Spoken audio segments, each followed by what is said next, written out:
Je m'interroge ce jour sur la question du non-respect de la loi et règlements en vigueur et l'utilisation des produits non conformes par les sociétés d'hygiène dans ce pays. Le ministre de la Santé publique a pris 2 décisions le 1er avril dernier portant sur la suspension et le retrait d'agrément de plusieurs sociétés privées évoluant dans le domaine de l'hygiène et l'assainissement. La première décision suspend ainsi l'agrément de 43 sociétés privées pour une durée de 3 mois renouvelable. Durant cette période, les sociétés épinglées ne pourront pas exercer des activités de désinfection, d'ératisation, désinsectisation et autres travaux d'hygiène et d'assainissement. Ces sociétés sont basées pour l'essentiel dans la ville de Yaoundé et Douala. Le ministre de la Santé publique a expliqué dans sa décision que cette suspension est la conséquence d'un rapport de mission d'inspection des activités de ces entreprises effectué entre octobre et novembre 2023. Dans la majeure partie de nos quartiers, sur Facebook, sur Instagram, TikTok, nous avons la possibilité d'avoir et d'entrer en contact avec, entre guillemets, des entreprises d'hygiène et d'assainissement telles qu'elles se présentent pour une action de désinfection et de dératisation de nos maisons, pour éradiquer ce qu'on a baptisé les nuisibles. La notion de nuisible est encadrée par la loi camerounaise qui définit comme nuisible toute espèce animale qui nuit à la santé publique ou qui perturbe le bon déroulement de certaines activités humaines.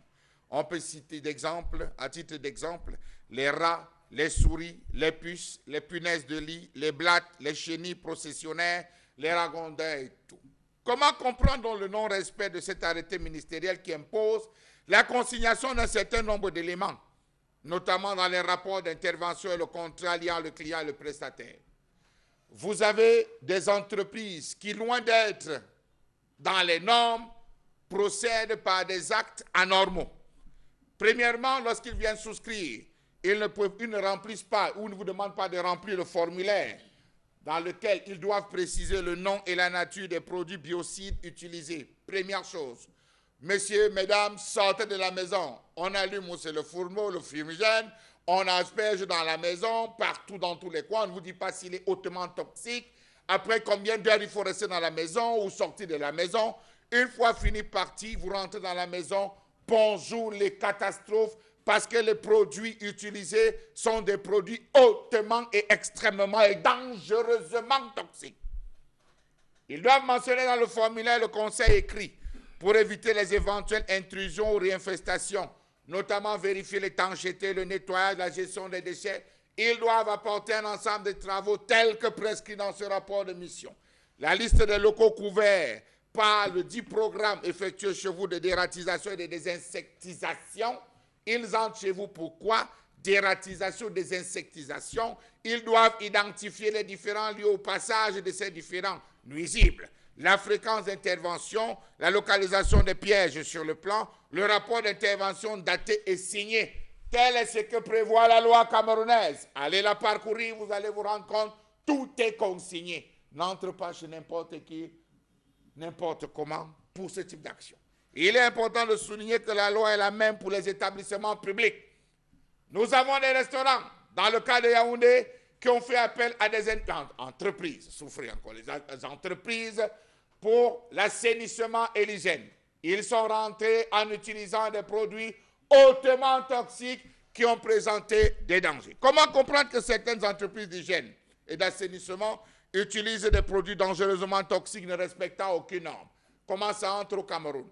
Comment c'est composé? Qui les compose? Qui les agence et comment est-ce que c'est utilisé?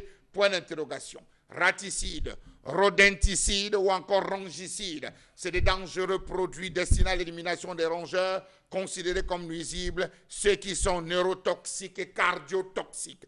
Ces raticides ne sont pas plus efficaces que les anticoagulants et n'ont pas d'antidote en cas d'accident, dont ils sont extrêmement dangereux.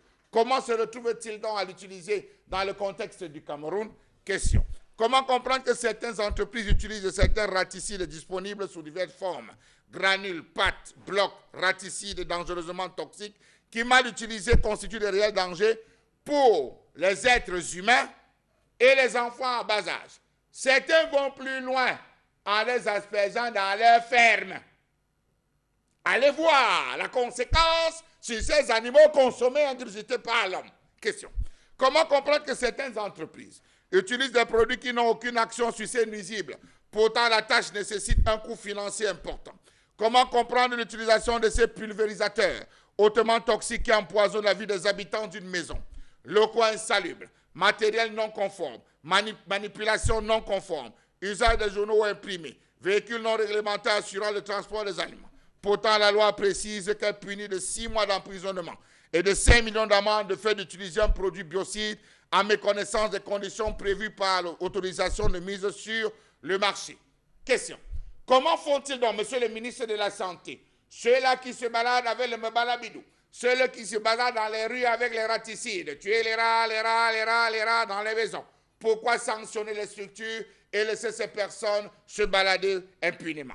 Il est donc interdit de mélanger deux produits biocides, ce qu'ils font, de surdoser, ce qu'ils font, de sous-doser, ce qu'ils font, de détourner l'usage d'un produit, traitement d'une espèce non cible, non-respect de l'interdiction de l'abattage permanent.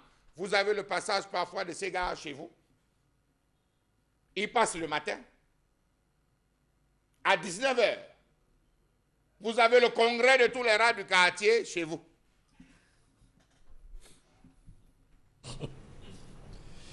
Malheureusement, c'est